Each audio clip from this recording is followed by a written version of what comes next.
None. So we have this giant conundrum of we don't have the data, we don't understand the research, we don't understand the economic consequence of intellectual property. However, we're going to have an incentive to understand it. And the incentive is the illiquidity of our banking system.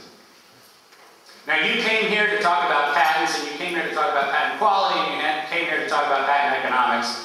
I'm here to tell you that the day has come when we actually have to pay the piper. And what we have to do is we have to agree that we can't keep arguing these wonderful esoteric feel-good arguments about whether patents are good or bad. Because at the end of the day, it doesn't matter.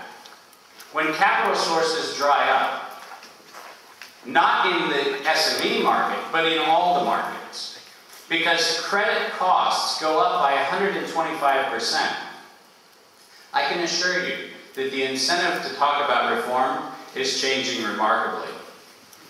It's changing in some very dramatic fashions. And if you don't believe me, ask why it was that as an economist, I was the only economist to talk about the collateralized mortgage obligation failure of the economy before it happened. And then ask yourself, might I be onto something with this whole Basel II thing? I would suggest that rather than talking about the reform of the patent system and optimizing the patent system, we actually talk about the accountability for the innovation system writ large. And we talk about the fact that we need to do a better job of understanding the economic consequence for a system which is out of control. Thank you.